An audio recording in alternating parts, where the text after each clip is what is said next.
Les invités de Georges, une émission proposée et animée par Georges Tussin sur les ondes de Radio Axe Sud 105.1. Bonjour à toutes et à tous, Georges Tussin au micro de Radio Axe Sud 105.1. Je vous remercie d'être à l'écoute de mon émission Les invités de Georges, dont le thème aujourd'hui sera consacré à Octobre Rose sur la prévention du cancer du sein. Mais il faut dire qu'il y a une note d'espoir car le taux de mortalité diminue régulièrement chaque année, depuis 1990, et j'ai tenu à le dire en début d'émission, et ceci, c'est dû grâce à un dépistage précoce et aussi à l'avancée, bien sûr, des nouvelles thérapeutiques dont nous allons parler dans quelques instants avec le docteur Marie Bichara, que nous avons le plaisir à nouveau d'accueillir dans notre studio. Docteur Bichara, bonjour. Bonjour Georges. Eh bien écoutez, vraiment nous sommes ravis et merci d'avoir répondu présente à notre invitation par le relais de Madame Hélène de Grève. Madame de Grève, bonjour. Bonjour Georges. Alors, grand plaisir d'être avec vous. Et c'est un plaisir, vous le savez, réciproque. Alors je rappelle simplement que vous êtes la présidente de l'association Esplanade de Georges Pigmal. Et d'ailleurs, vous avez deux de vos adhérentes qui sont venues vous soutenir. Comment s'appelle-t-elle ? Absolument. Donc on a Francine Maury. Oui. Qui est là. Bonjour Francine. Bonjour Georges. Et Ourida Smati, qui sont des personnes bénévoles. Alors, bonjour Ourida. Ourida. Ah, d'accord. Ourida, et qui sont des bénévoles et sans qui rien ne peut se faire parce qu'elles ont beaucoup de disponibilité et elles m'aident beaucoup. Eh bien, nous en parlerons dans quelques instants sur le programme d'Octobre Rose à Muret. Et je rappelle simplement que vous êtes docteur en pharmacie, à la retraite actuellement, mais très active sur le point de vue associatif. Alors, je suis heureux d'accueillir aussi cette année Madame Sandrine Bladzem, qui est infirmière libérale, spécialisée en gérontologie, formée à l'évaluation gériatrique et à l'ICOF. Sandrine, bonjour. Bonjour Georges, merci de m'avoir invité. Eh bien, par l'intermédiaire d'Hélène de Grève, oui, qui a tenu absolument, et nous sommes ravis de votre présence aujourd'hui, parce que vous allez nous parler bien sûr de la prévention du cancer du sein chez les personnes âgées. Oui, enfin en général aussi, mais avec une petite touche sur les personnes âgées. Et puis pour dire aussi que tous les professionnels de santé du territoire sont mobilisés dans cette démarche de prévention qui est des plus importantes pour battre ce cancer, quoi. Eh bien, merci Sandrine. Alors, et nous avons maintenant le plaisir d'accueillir Agnès et Julien Caballero. Bonjour Agnès. Bonjour Georges. Bonjour Julien. Bonjour Georges, bonjour aux auditeurs et aux auditrices. Alors, vous êtes, et je suis heureux de vous avoir invité, parce que vous allez apporter un témoignage important, un témoignage émouvant, car votre couple a traversé l'épreuve du cancer, car vous, Agnès, vous avez été victime d'un cancer du sein il y a plusieurs années de cela. Alors, vous allez nous expliquer un petit peu ce cheminement. Et puis, Julien, on se tutoie, parce que Julien fait partie intégrante de notre radio, de mes émissions également. Il intervient pour des ponctuations musicales et il a tenu à nous réserver une petite surprise. Voilà, un petit clin d'œil musical, un clin d'œil d'espoir également au cours de cette émission. Voilà, donc docteur Bichara, je précise que vous êtes médecin responsable du site de la Haute-Garonne, du centre de recherche, de coordination du dépistage des cancers, pas uniquement du cancer du sein, non ? Alors, oui, effectivement, ça s'appelle le CRCDC, c'est le centre régional de coordination des dépistages des cancers. Et donc, nous sommes en charge de coordonner la mise en œuvre sur le territoire régional des dépistages du cancer du sein, du cancer du côlon rectum et du cancer du col de l'utérus. Les plus fréquents, en quelque sorte, non? Pas... Le cancer du sein, c'est le cancer le plus fréquent, en effet. Le cancer colorectal est un cancer extrêmement fréquent également, qui touche les hommes et les femmes. C'est le 3e en termes de fréquence. Oui. Et quel est le 2e, alors? Le 2e, c'est le cancer de la prostate. Ah, d'accord. Voilà. Qui touche, bien sûr, les hommes. Qui touche uniquement les messieurs. Oui.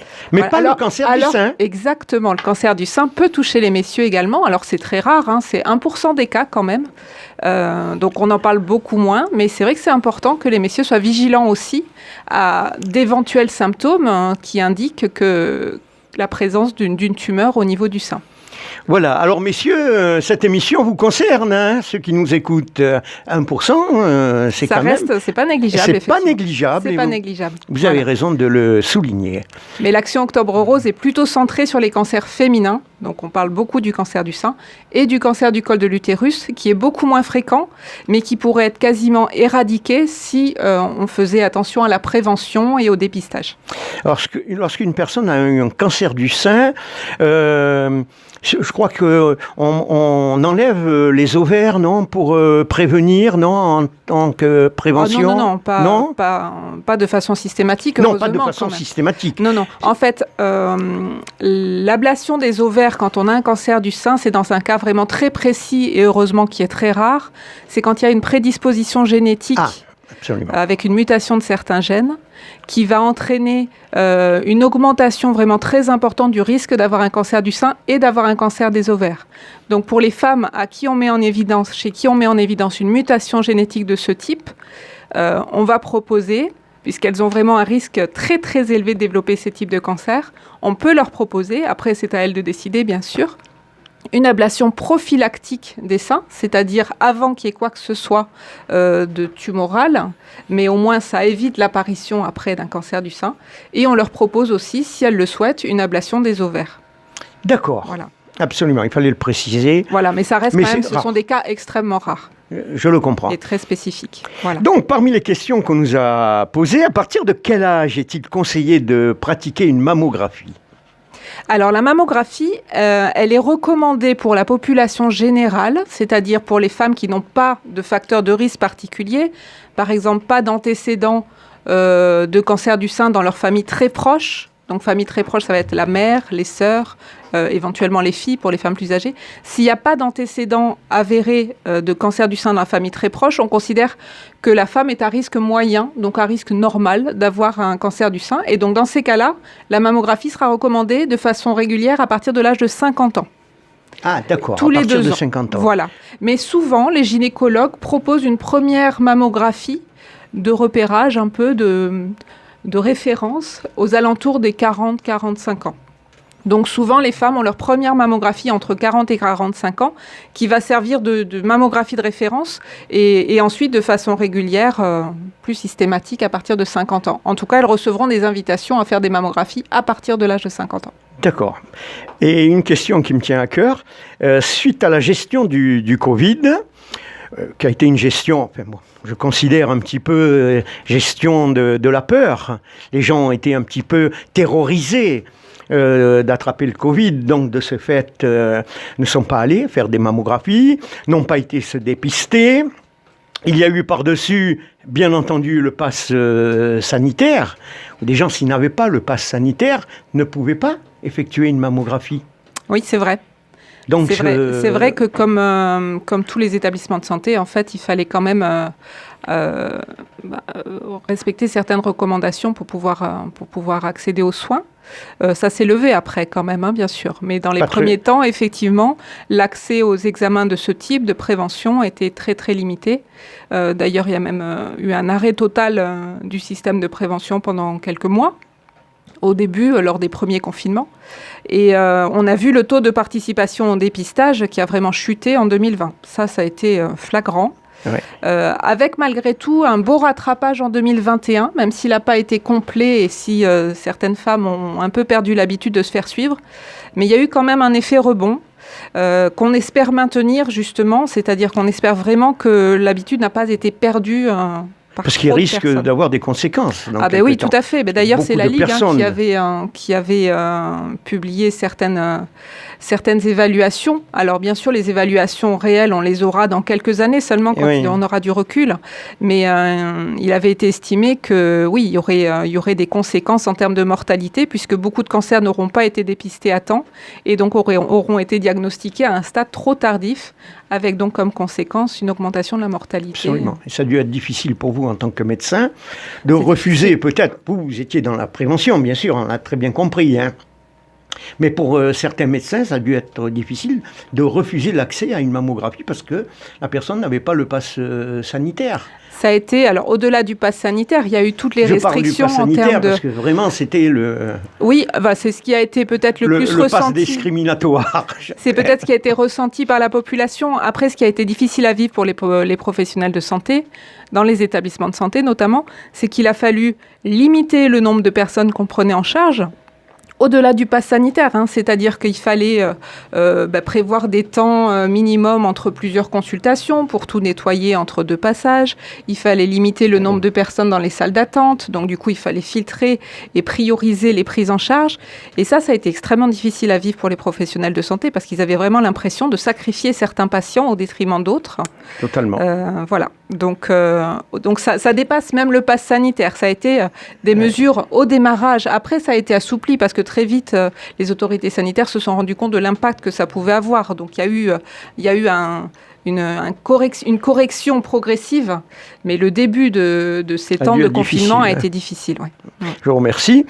Et autre question sur la mammographie, est-elle conseillée après 75 Non, après 75 ans, je crois Ah que... si, elle est conseillée. Oui, elle est quand même. conseillée après Oui, bien 75 sûr. ans. Bien sûr. En fait, ça, c'est important parce que c'est vrai que les invitations au dépistage organisé s'arrêtent à 75 ans, parce qu'il faut bien s'arrêter à un moment ou un autre. Le programme de dépistage organisé s'arrête à ce moment-là, mais si on est encore en bonne santé à 75 ans, qu'on n'a pas de comorbidité importante, il n'y a aucune raison d'arrêter de se faire surveiller. Il y a encore une grosse partie des cancers du sein, notamment, qui apparaissent après l'âge de 75 ans. Donc, c'est important. On le dit moins agressif.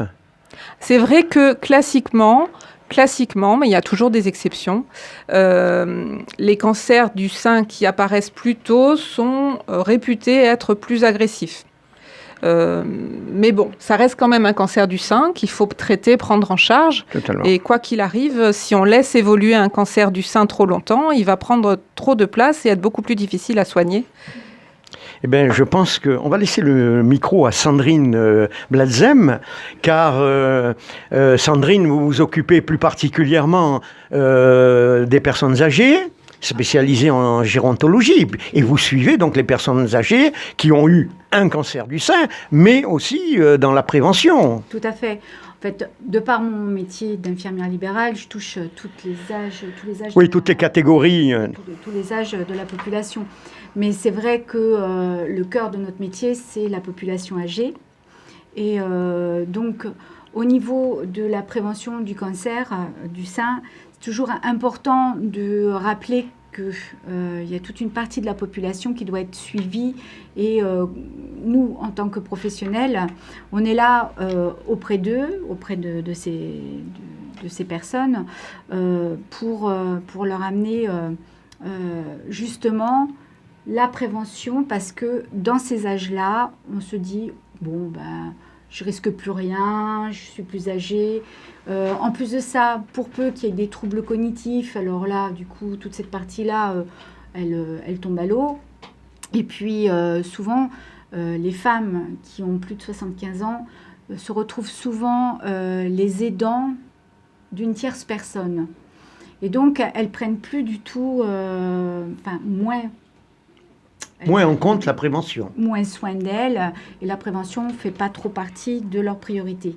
En plus, en 2021, il y avait eu une enquête qui avait prouvé que 81% des femmes négligeaient leur santé, pensaient plus à la santé des autres qu'à la leur.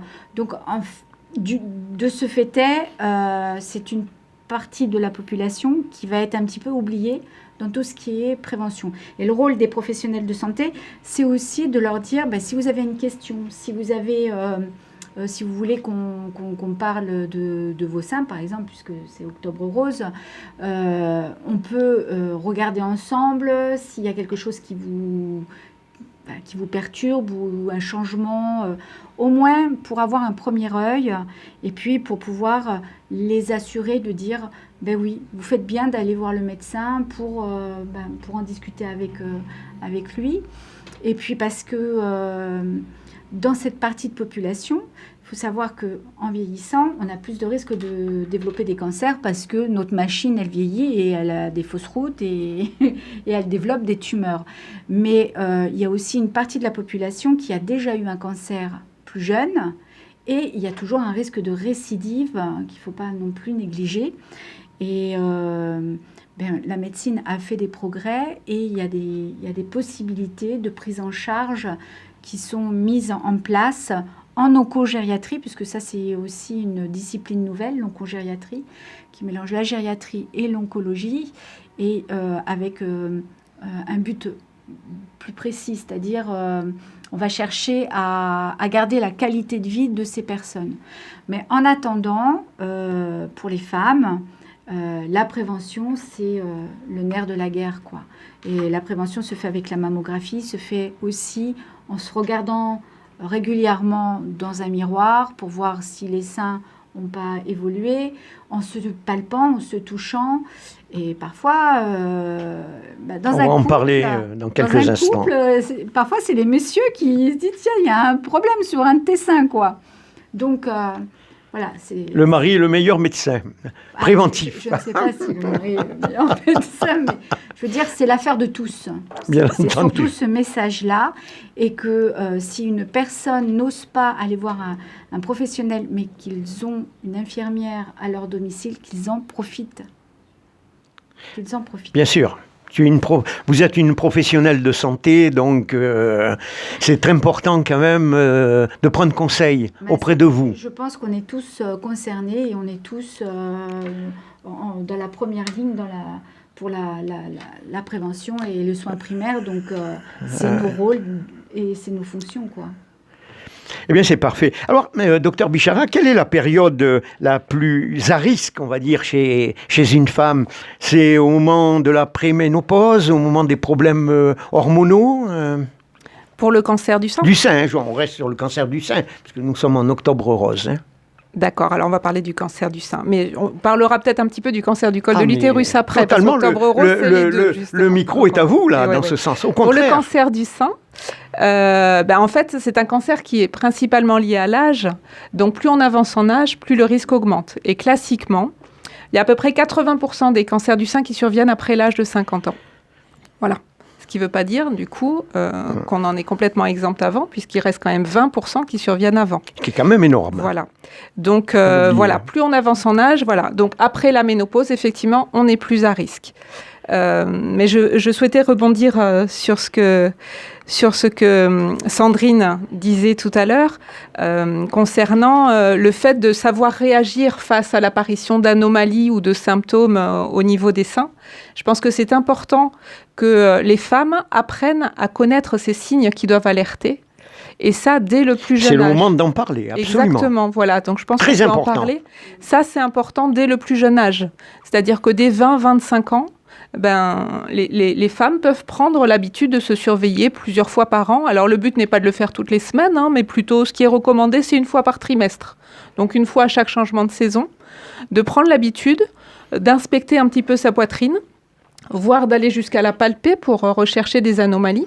Mais juste en regardant, premier signe. Alors, il n'y a pas qu'un seul signe. Oui, mais oui. Rien qu'à l'inspection, on peut effectivement repérer quelques anomalies. Alors, ça peut être une bosse, une voussure qui va apparaître, donc un relief qui peut témoigner de la présence d'une boule à l'intérieur du sein, ou à l'inverse, ça peut être un creux, parce que certaines tumeurs vont tirer les tissus plutôt vers l'intérieur.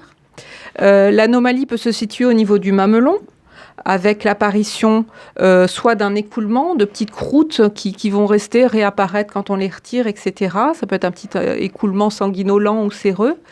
Ça peut être aussi une rétractation du mamelon, c'est-à-dire qu'un mamelon qui jusqu'ici était tout à fait normal peut d'un seul coup partir vers l'intérieur. Donc ça peut être aussi un signe d'alerte.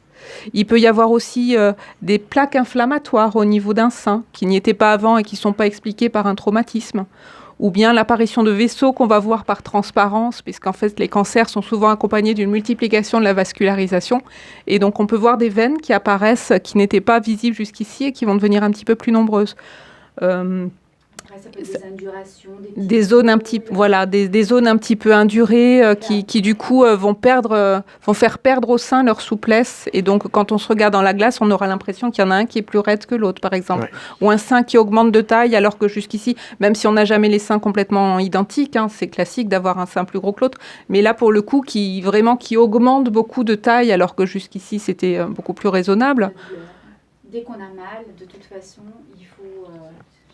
Alors voilà, oui, la douleur, c'est un signe qui est parfois controversé parce que classiquement, on dit que les cancers du sein ne font pas mal, mais effectivement, il existe des cancers du sein qui sont très douloureux et qui se manifestent sous forme de placards inflammatoires et qui donnent l'impression de brûlure intense au niveau du sein.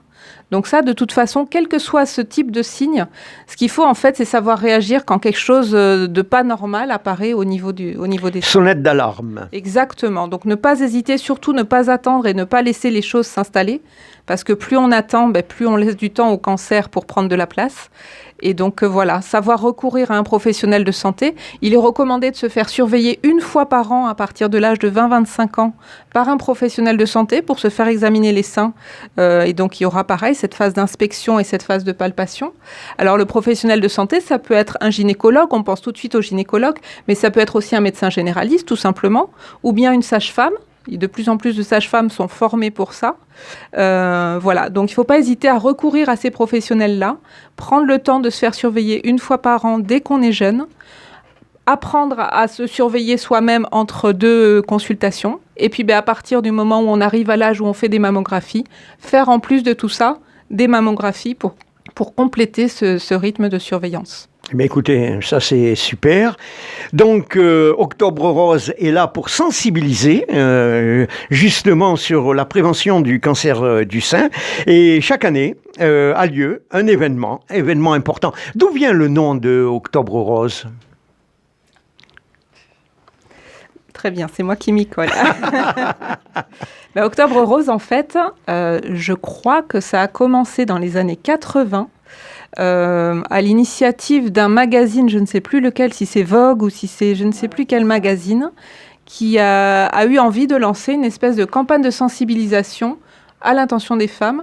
Et à ce moment-là, c'était vraiment ciblé cancer du sein. Et donc, voilà, de façon régulière, ils avaient essayé de mobiliser un peu des professionnels, des associations pour organiser des manifestations sportives, des événements un peu qui marquaient le coup, pour libérer la parole autour du cancer du sein, de la prévention, etc.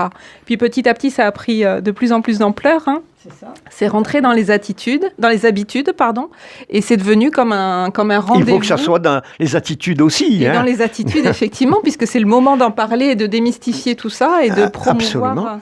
Voilà, et donc c'est devenu un rendez-vous annuel tous les mois d'octobre. Et donc voilà, et ça fait quelques années que ça a été élargi à l'ensemble des cancers féminins. Et donc c'est un événement mondial, il faut le dire. C'est mondial, vous le trouvez dans d'autres pays. Ouais, mais nous, on va parler local, et c'est déjà énorme.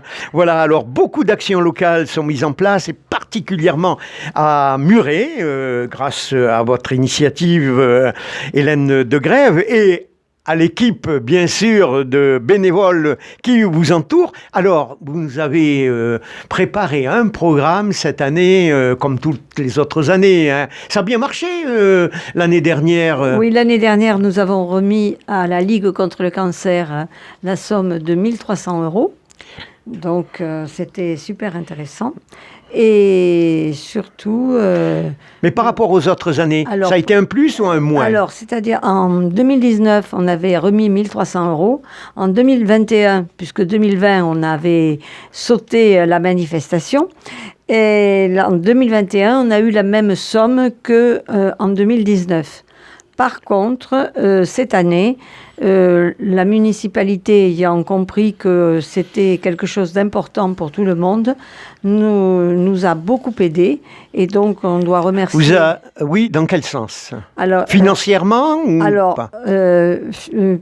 Pas financièrement, financièrement d'un air C'est elle qui édite toute la logistique, si vous voulez.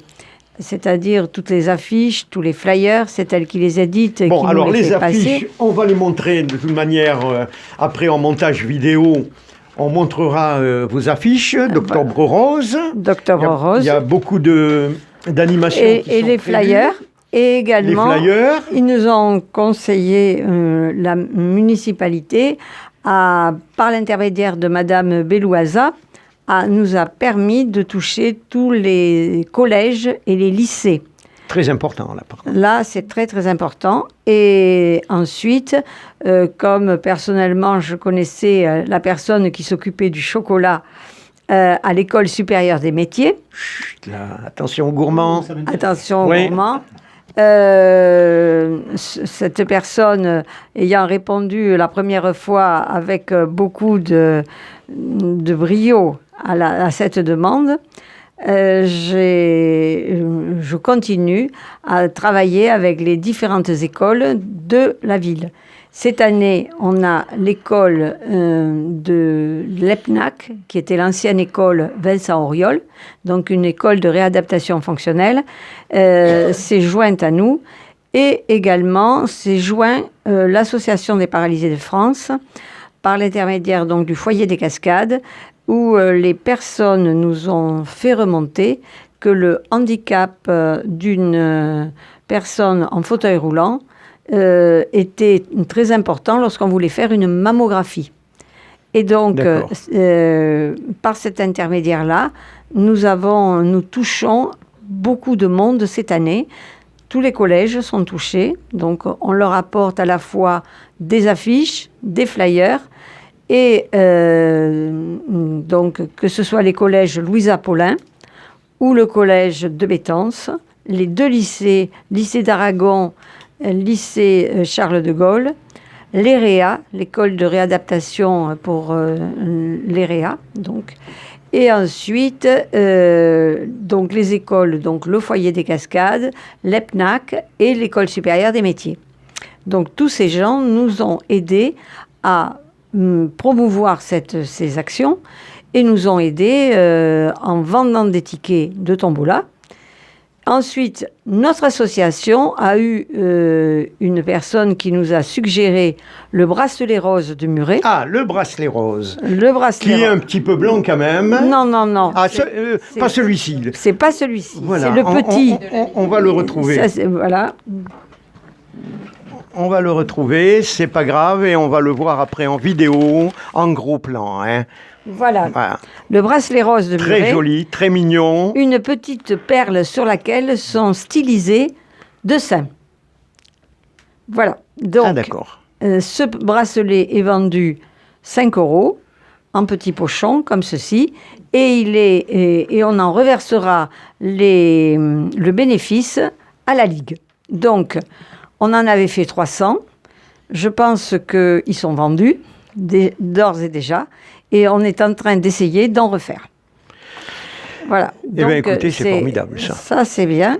Et ensuite, surtout, on constate que la municipalité nous a aidés énormément en plaçant 8 sucettes dans la ville pour Octobre Rose. Et pour lancer la manifestation d'Octobre Rose, nous avons Laurent Françon, qui est un danseur, qui a une école de danse, qui a créé donc une école de danse très renommée, il faut le dire. Très renommée de Muret. Voilà. Et sur la France également, voilà, à travers de nombreuses compétitions. Absolument. Et donc, qui fait le flash mob sur les Aléniels le 1er octobre et également le 8 octobre sur l'esplanade Piquemal. Donc, alors, voilà. venez nombreux, hein. Voilà. Venez nombreux, 1er octobre, à l'Aléniel. Et on vendra des billets de tombola. Oui, donc, parce que c'est le but billet également. de tombola est vendu 1 €. Et comme les commerçants cette année du centre de Muret ont choisi de s'y associer, nous avons énormément de lots de la part des commerçants. Ben, formidable. Il y a la conférence aussi. Le bracelet, 5 € Et le billet de tombola, 1 euro. Mais vous savez, hein, c'est les petites rivières qui font les grands fleuves. Il n'y a pas de petites sommes. Alors, n'hésitez pas. Il n'y a que ce moyen également pour faire avancer, bien sûr, les recherches médicales. Ça, c'est très, très important. Ça touche tout le monde. On a bien vu, autant les hommes que les femmes. Bien sûr, 1%. Les hommes, mais c'est déjà énorme. Et bien sûr, vous, mesdames, alors n'hésitez pas, aidez nos médecins, aidez nos chercheurs, venez nombreux le 1er octobre.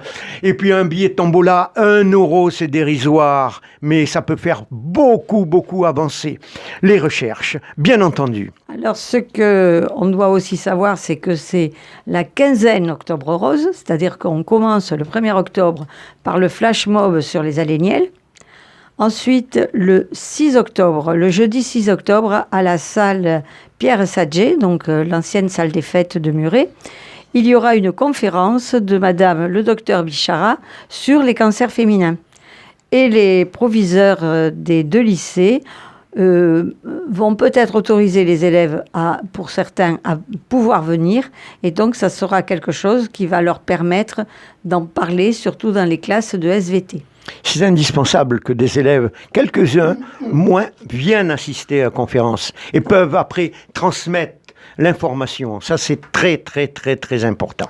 Absolument. Et à la suite de cela, le foyer des Cascades, par l'intermédiaire de leur groupe de théâtre, propose, à la suite de cette conférence sur les Aléniels, un théâtre de rue qui va expliquer pourquoi la personne en fauteuil roulant a des difficultés à faire sa mammographie.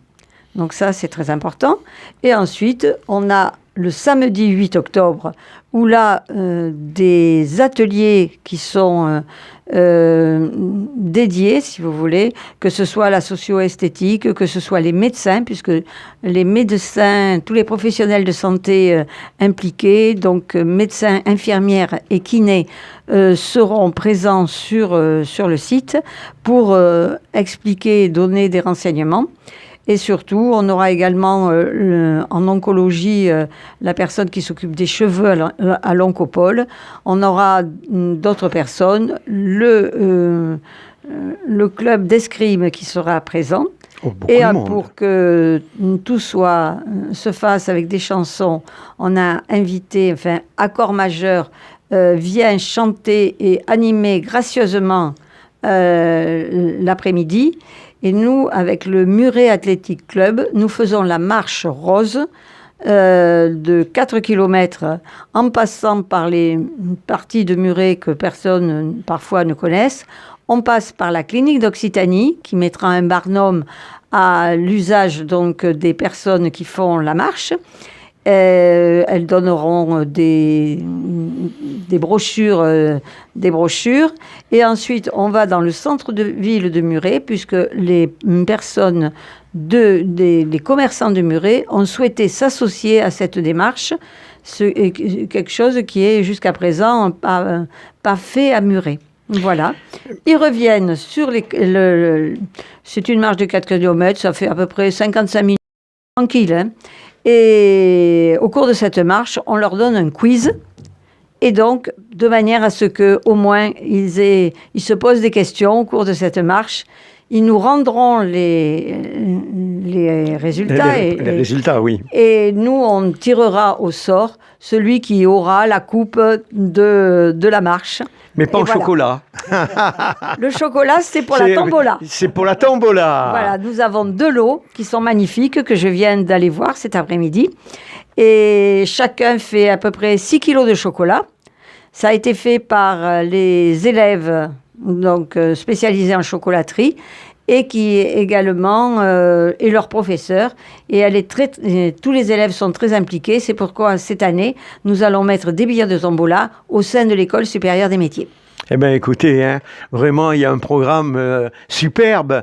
Et vous êtes aidé par combien d'adhérents au sein de votre association? On est il y a des piliers qui sont venus avec moi. Il y a plusieurs... Voilà, il y a des piliers, c'est Ourida et Francine. Il y a également Tiffaine, qui est la spécialiste de la tombola. On leur fait un coucou, bien sûr. On leur fait un coucou. Et ensuite, il y a tout un tas de personnes qui viennent parce qu'elles viennent. Il y aura des tas de gens qui, chaque année, Paris viennent nous aider pour Octobre Rose. Ben, je vous félicite. Hein. Et là, ensuite, enfin, la dernière chose, Oui. c'est le concert de l'APSO, l'orchestre à plectre du Sud-Ouest. Ça, c'est l'apothéose. Voilà, c'est un concert. Le plectre, c'est un petit instrument métallique qui permet aux instruments de musique à cordes métalliques de jouer. Et donc, cet orchestre vient et la directrice de l'orchestre a suggéré de donner 1 euro par spectateur présent à l'EMEA, puisque le concert aura lieu le dimanche 16 octobre à l'EMEA. Donc venez nombreux, parce que autant de spectateurs il y aura, autant de sous on va récolter bien pour, entendu. pour la Ligue contre le cancer. Et pour le plaisir des oreilles. Et pour le plaisir des oreilles. également, donc, très important, à l'EMEA, à 16h, concert de l'OAPSO, hein, c'est bien ça. C'est hein. ça, orchestre à plectre du Sud-Ouest. Très bien. Tu connaissais ça Je ne connaissais pas ce nom, je vais m'y pencher parce que très intéressant. Plâtre, Eh bien, écoutez, bravo pour ce programme. On reviendra à la fin de l'émission, mais eh bien, on va s'accorder une petite pause musicale si vous êtes d'accord. Et donc, je vois que notre ami Julien s'empare de sa guitare. Alors, Julien, tu vas nous expliquer un petit peu quelle chanson tu vas nous interpréter.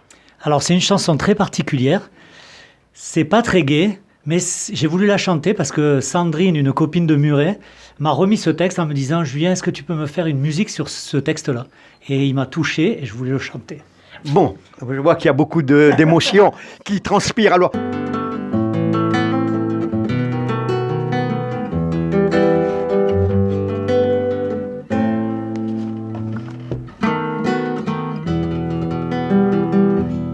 J'en ai parcouru des chemins, traversé des sentiers battus.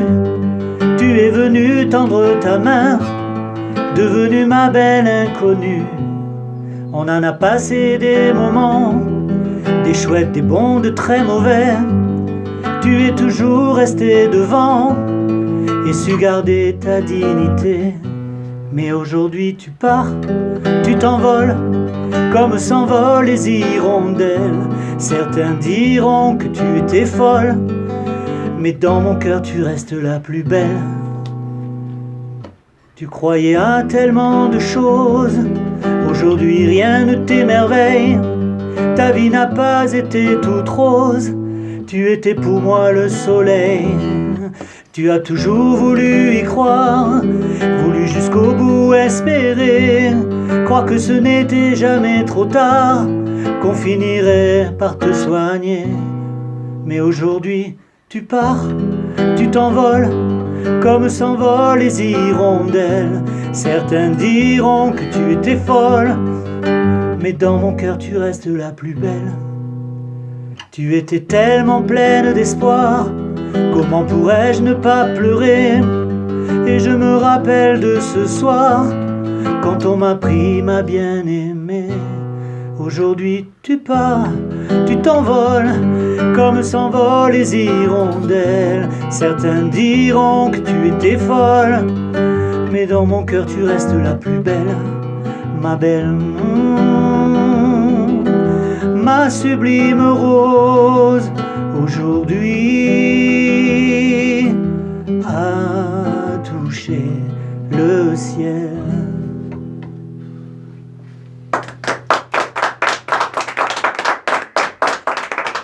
eh bien, bravo Julien, chanson très émouvante. Merci.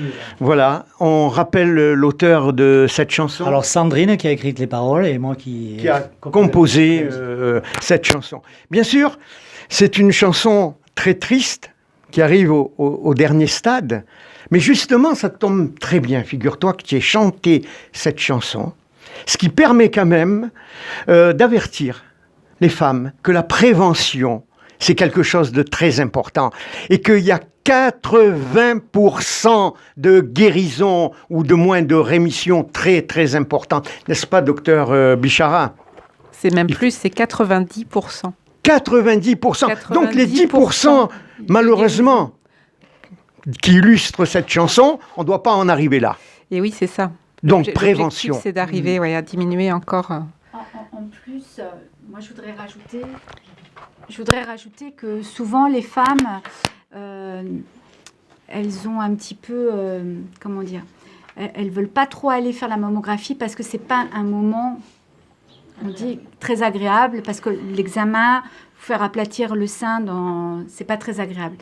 Alors, personnellement, j'ai passé ma mammo il y a une semaine et j'ai été très, très, comment dire, étonnée parce qu'ils ont, par exemple, amuré, les techniques ont évolué et l'appareil a été changé et ça fait pas mal.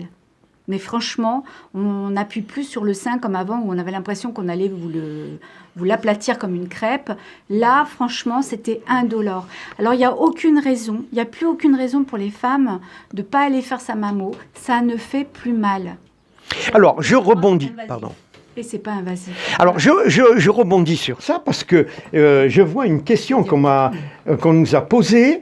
Qu'est-ce que la tomosynthèse et est-ce qu'elle pourrait remplacer la mammographie? Alors, on rappelle ce que c'est la tomosynthèse, c'est la 3D, en fin de compte. Oui, c'est ça, c'est un petit peu la mammographie en 3 dimensions. Voilà, donc c'est un examen qui existe depuis maintenant plusieurs années, qui est de plus en plus présent dans les centres d'imagerie, qui n'est pas encore homologué pour le dépistage organisé, parce qu'il faut du temps, en fait, pour valider certaines nouvelles pratiques.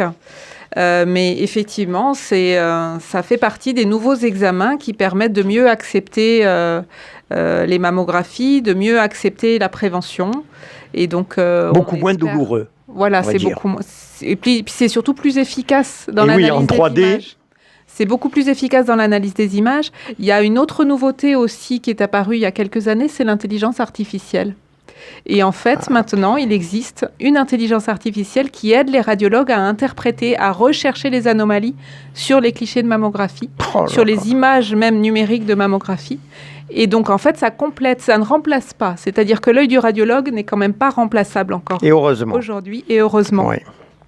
Mais il a été montré que l'œil du radiologue complété de cette intelligence artificielle permettait de diagnostiquer beaucoup plus d'anomalies. C'est extraordinaire, la technologie. Oui, donc c'est vrai qu'il y a quand même beaucoup d'espoir dans la prise en charge du cancer du sein. Donc ça, couplé à la prévention. Et quand je disais tout à l'heure 90% de survie, c'est 90% de survie quand on le prend en charge tôt. Oui. Donc c'est ça, c'est vraiment ça. Donc la prévention, premier traitement, voilà, la prévention. Plus on intervient tôt, plus on a de chances de guérir. On peut dire de guérir maintenant. D'avoir des traitements moins lourds. Voilà, plus acceptable, avec moins d'impact sur la qualité de vie derrière.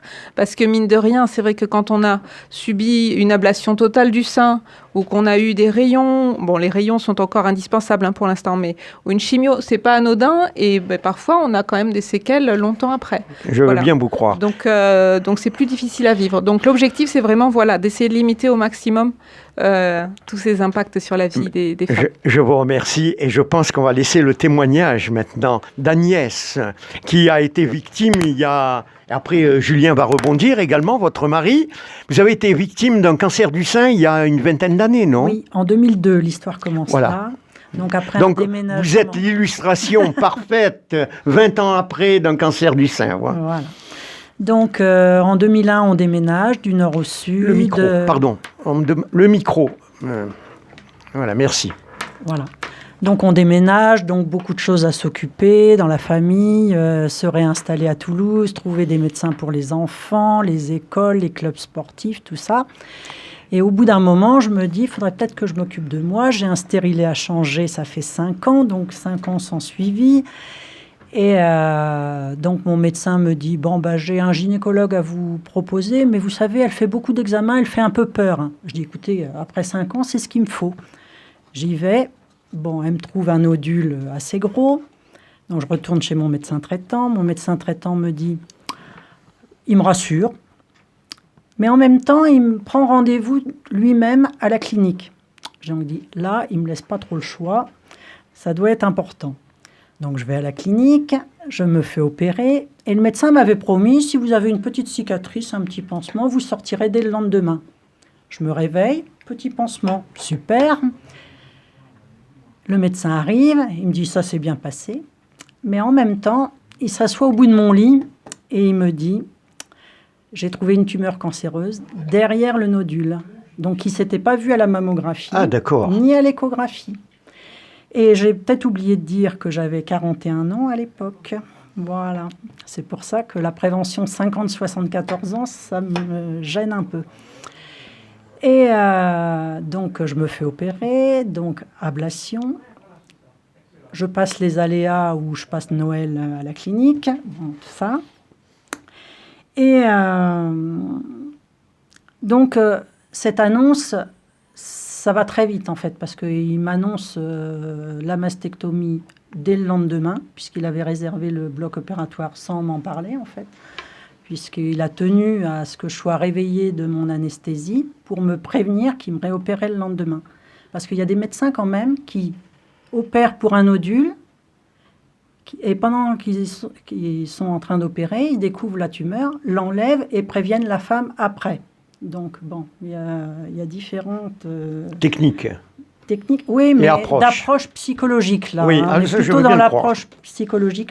Parce que se réveiller avec un sein en moins quand on n'est pas prévenu, je pense que c'est pas terrible.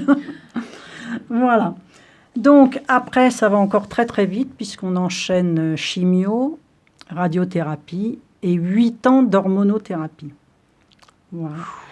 Et tout ça avec des effets secondaires assez délétères. Et il y a 20 ans, on n'était pas prévenu de tout ça. J'ai eu affaire à un oncologue. Ça a évolué depuis 20 ans. Hein. J'espère. C'est tout ce que j'espère. Ouais. Voilà.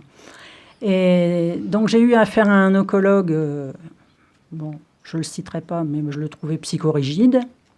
Donc, il était axé sur son protocole. Donc, ça a très bien fonctionné, hein, puisque je suis en rémission. Manque d'empathie. Voilà, pas d'empathie du tout. C'est curieux, ça. Et ça revient. Moi, j'ai eu beaucoup de témoignages dans ce sens-là. Ça me manque un petit peu. Bon, il y a des médecins extraordinaires. Après, j'ai changé de clinique. Donc, j'ai eu peur de changer de clinique aussi, parce que je dis, lui, il est professionnel. Bon, certes, il manque d'empathie, mais je suis peut-être bien suivie avec lui. Mais j'ai quand même fini par changer. J'ai trouvé un autre médecin à Rangueil. Et lui, il savait faire les deux. Il était très professionnel et il avait de l'empathie. Donc, et beaucoup de psychologie. Et je voudrais revenir à la mammographie qui fait mal. Ça dépend aussi du radiologue, de la personne qui manipule. Donc, si ça vous fait mal, même si c'est encore l'ancien appareil, je vous conseille de changer de radiologue. C'est possible. On peut changer de médecin et trouver un médecin qui nous va mieux. Hein, voilà. Donc... Bon, après, moi, j'ai choisi assez vite de faire la reconstruction. Donc ça, c'est un autre long chemin qui commence. Parce qu'on nous dit, dans un rendez-vous qui dure 10 minutes, bon, bah, vous inquiétez pas, on va faire après la mastectomie, on vous fait une reconstruction, il n'y a pas de souci, vous aurez un sein tout neuf, même plus joli que celui qu'on ne vous a pas touché. Et c'est pas vrai, c'est pas tout à fait vrai. Donc là, attention aussi, quand on reçoit les patientes, de prendre du temps pour expliquer ce qui va se passer. Bon, après, on ne peut pas tout prévoir. Bon, moi, à cause des rayons, la peau était plus assez souple pour faire l'opération. Je n'ai pas voulu tout de suite prendre un lambeau de peau dans le dos pour refaire avec de la peau neuve, parce que je me disais, j'ai déjà beaucoup de cicatrices, donc je n'ai pas envie d'avoir en plus des cicatrices dans le dos. Mais au final, ça n'a pas marché, donc on a recommencé. Enfin bon, voilà. Oui, c'était donc, je suis toujours dans un chemin d'épreuve. Voilà, donc je suis toujours dans un chemin. En plus, on m'a enlevé tous les ganglions, donc j'ai toujours besoin de drainage lymphatique. J'ai toujours besoin, de moins en moins souvent, mais quand même, pour remobiliser les bras et tout ça, parce que les chaînes musculaires sont touchées et tout ça. Donc, je suis plus malade du cancer. Bien sûr. Mais je ne suis pas revenue comme j'étais avant. Quoi. Il y a un avant et un après. Il y a un avant et mais un après. Ce que je constate quand même, c'est 21 ans après. Oui. Vous êtes là, vous êtes ravissante. Et bravo. Merci. Bravo d'avoir... Il va me faire rougir. Non, mais il faut le dire, le courage, parce que c'est pas évident de traverser une épreuve pareille. Voilà. Et pas évident pour vous, mais également pour le mari. J'y viens. Attends, j'ai pas fini, Julien, excuse-moi. Donc, tout ça pour expliquer que l'accompagnement psychologique de la famille nous a manqué, que j'ai eu du mal à obtenir de mon médecin traitant des séances de kiné. Il a fallu que je me batte pour ça, alors que ça me semblait simple. Que les rayons ont eu des conséquences, je l'ai expliqué pour la reconstruction. Que l'hormonothérapie, 8 ans, c'est pas neutre. J'ai des problèmes sur le foie, j'ai des problèmes, et aucune explication en amont. Hein. Mais ça, c'est le tableau négatif que vous dressez, oui. Mais il faut quand même refaire ressortir un tableau positif. Oui, mais il y a 20 ans. Il y a 20 ans. Et puis je pense qu'aujourd'hui, les protocoles sont de plus en plus pluridisciplinaires. Ouais. Et nous, on a été suivis que par l'oncologue, point. Et tout le reste, on se les fait tout seul, avec la maladie ou la reconstruction comme 6e membre de la famille. Et les enfants n'ont pas du tout été entendus non plus dans ce parcours-là. Donc, moi, j'ai un caractère à me dire, j'ai été arrêtée pendant 1 an et demi pour pouvoir me reposer, parce que j'étais extrêmement fatiguée. Et une fois que les enfants rentraient de l'école, je me servais de ce repos pour avoir l'air d'aller bien, de ne pas être malade. Donc, mes 2 grands qui étaient ados et pré-ados, ils sont presque passés au travers. Ils n'ont pas grand-chose, ils n'ont pas beaucoup de souvenirs de ma maladie. Mon fils, il m'a même dit un jour, mais finalement, tu aurais pu travailler beaucoup plus tôt. Ah oui. Et oui, merci mon fils. Donc, ça pose des problèmes dans la famille. Mais c'est certain. Voilà. C'est et certain. La petite dernière, qui était la plus jeune, la plus proche de moi, elle a été obligée d'aller chez le psychologue à l'âge adulte parce qu'elle avait peur des hôpitaux. Donc tout ça, c'est pas anodin. C'est sûr que ça laisse un traumatisme indiscutable. Voilà. Et le conjoint, pareil. Alors, on va laisser la parole. Il est accompagnant du malade, il est conjoint, il est mari, il est papa, il est ce qu'il peut, quoi. Voilà. Alors moi, ça a été une période très difficile pour moi, bien sûr, parce qu'en 2001, l'histoire a voulu qu'on parte pour La Poste et France Télécom. À l'époque, on partait tous à Paris. Je suis parti 14 ans à Rouen pour la rejoindre parce qu'elle est normande. Et avec une condition, c'est de revenir sur Toulouse. On est revenu sur Toulouse en 2001, et là, pam. Donc la première question, moi, ça a été, est-ce que psychologiquement, un déménagement peut déclencher un cancer ? Ça, j'ai posé la question, on m'a toujours dit non.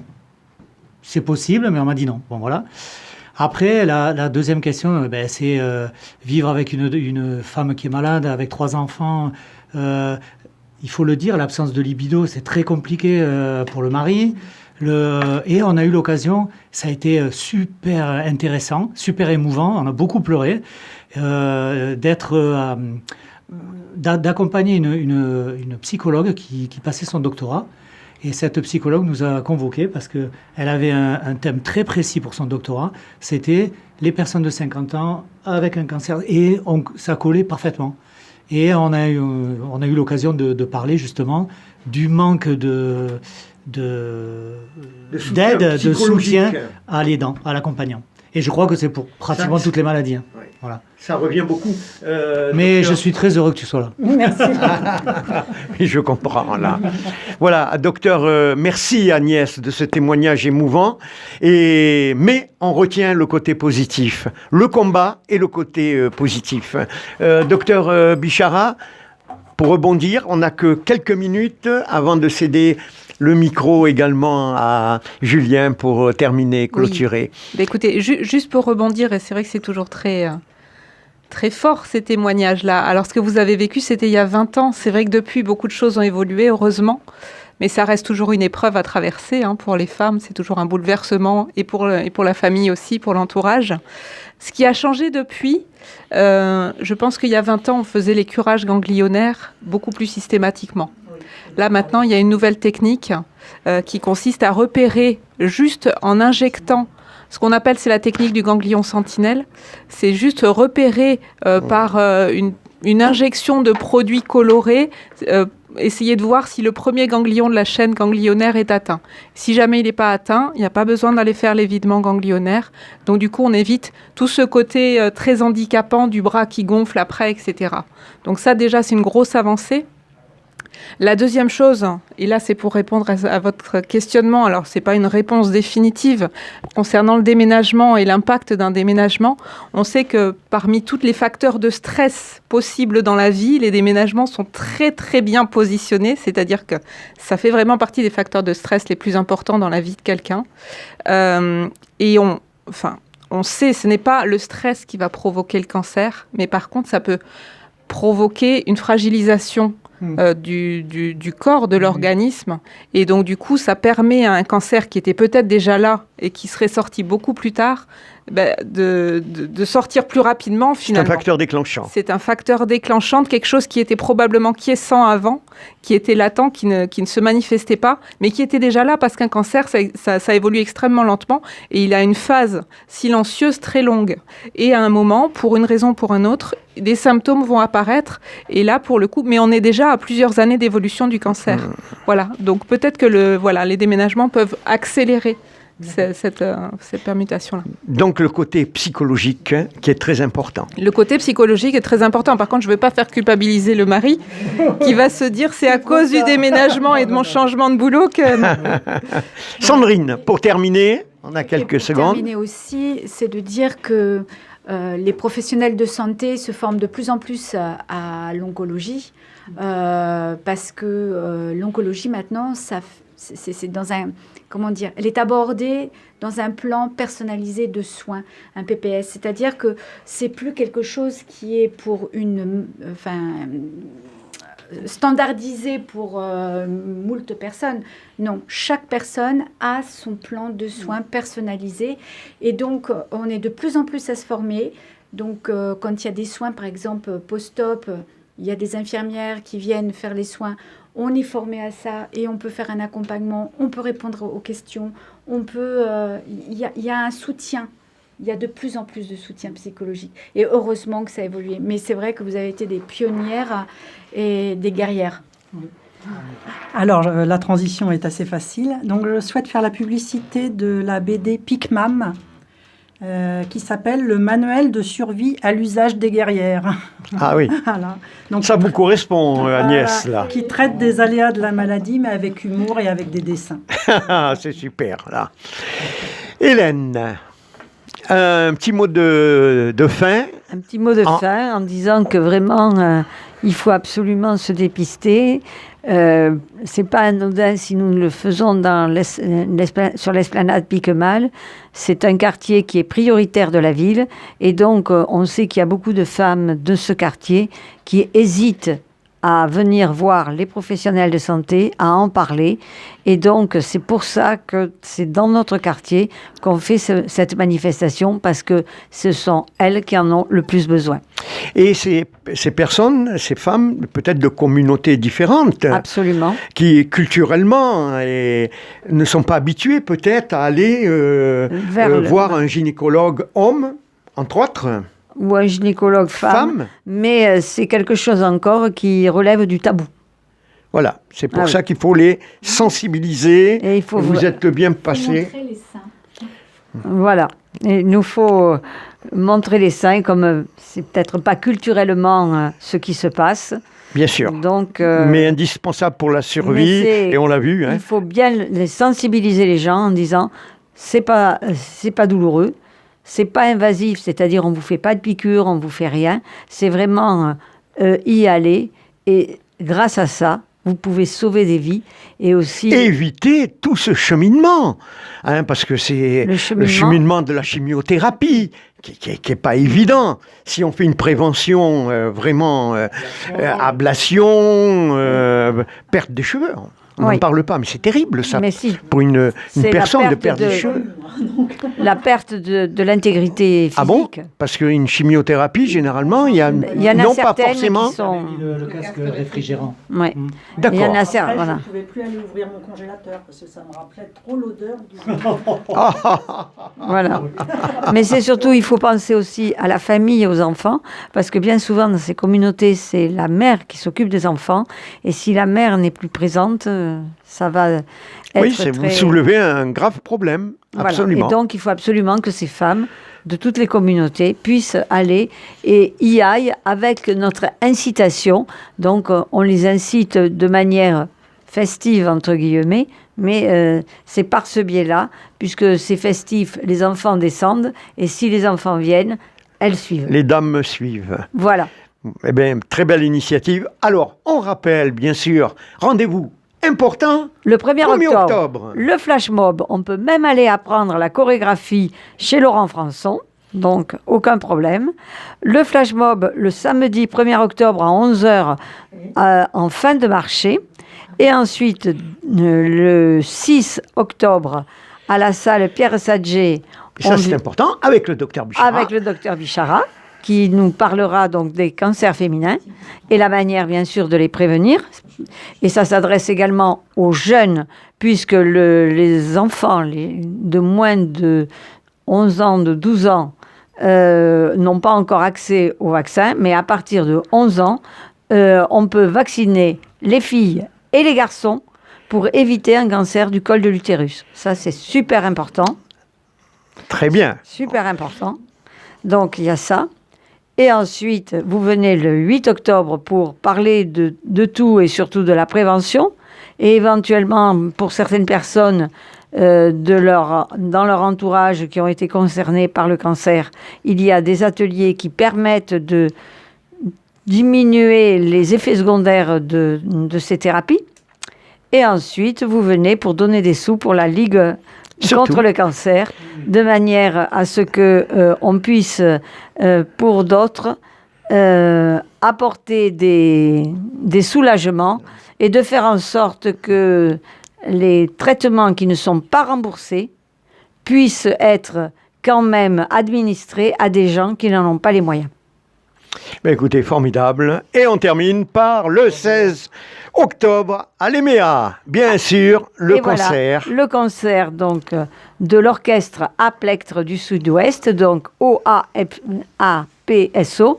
qui va vous ravir les oreilles, puisque c'est Astor Piazzolla, ce sont des musiques d'Astor Piazzolla. Et donc, c'est la directrice de l'orchestre qui donnera 1 euro par spectateur présent à l'EMEA. Et voilà.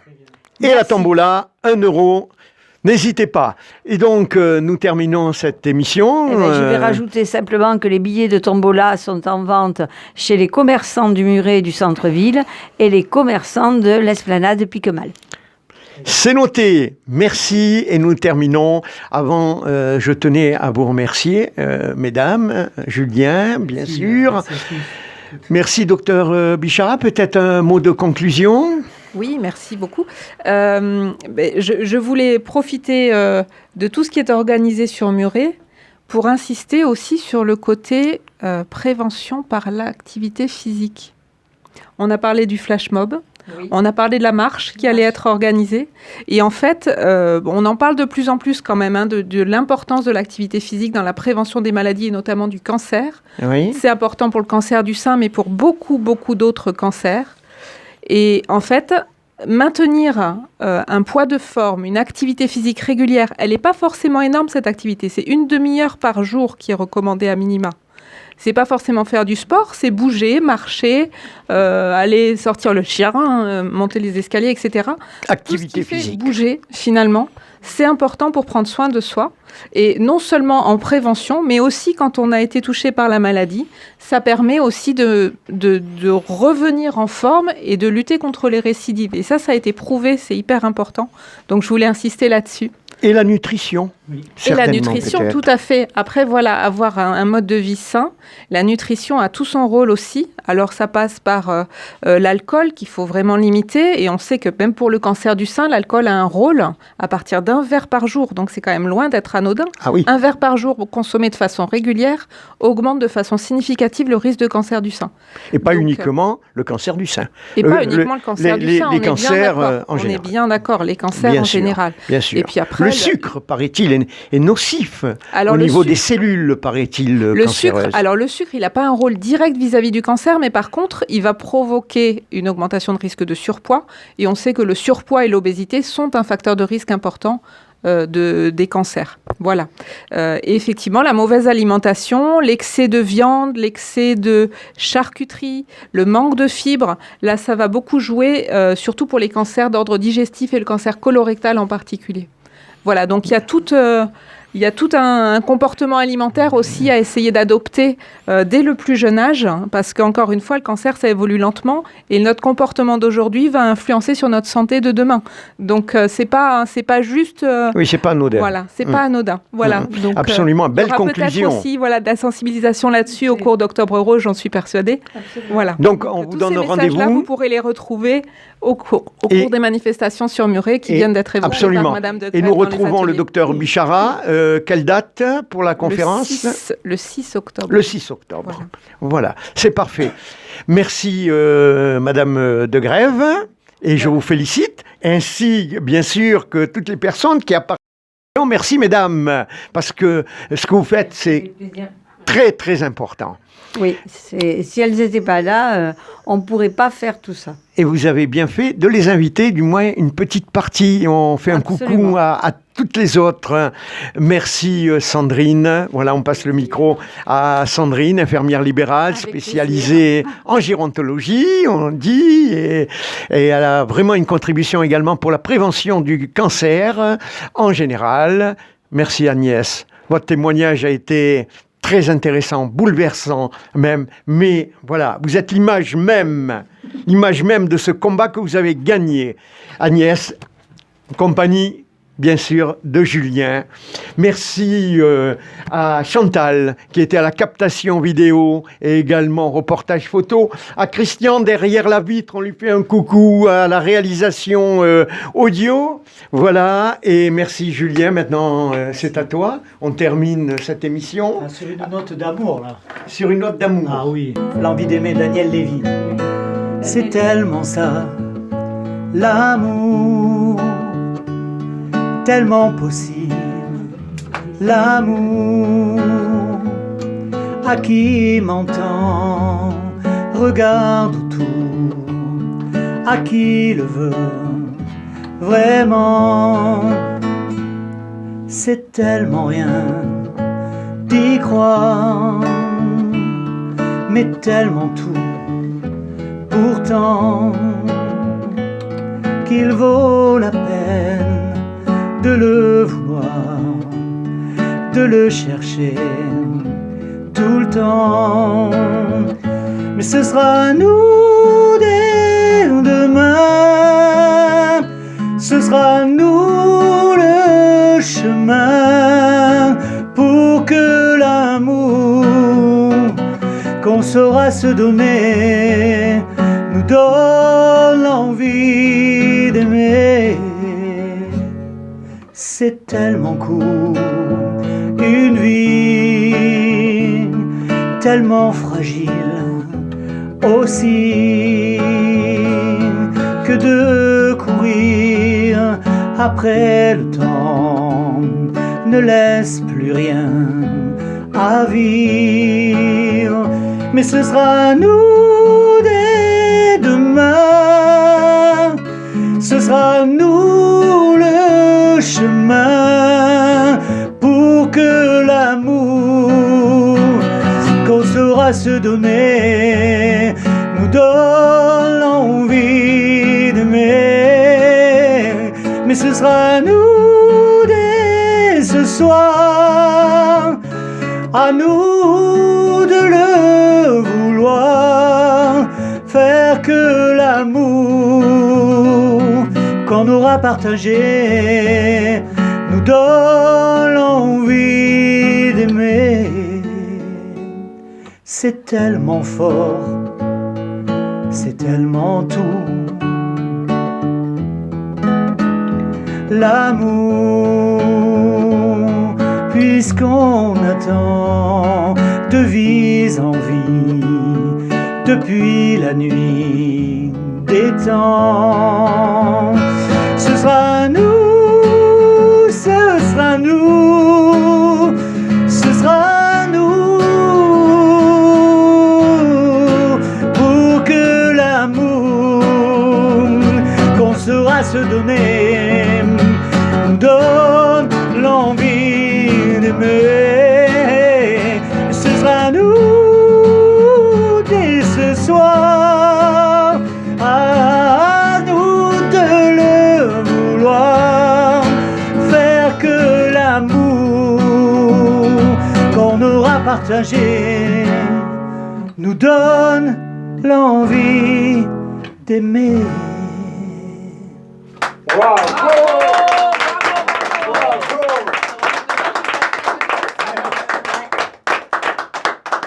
Merci beaucoup à toutes et à tous. On peut vous inviter pour le 8 octobre? Ça a touché, je crois, ça a touché beaucoup de monde ici. Et puis, je pense qu'on va te retrouver, n'est-ce pas, Hélène? On risque de retrouver Julien, du coup. Mais bien sûr, on va retrouver Julien, puisqu'il a accepté très gentiment de venir conclure Octobre Rose le 8 octobre sur la place Piquemal. Eh bien, on y sera. Et Radio Axe Sud y sera également. Voilà.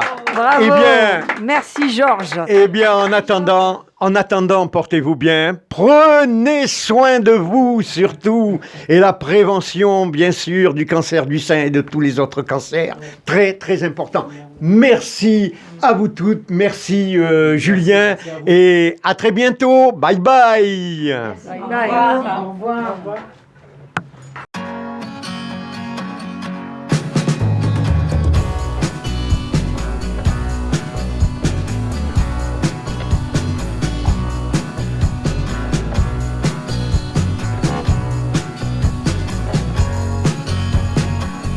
Les invités de Georges, une émission proposée et animée par Georges Tussin sur les ondes de Radio Axe Sud 105.1.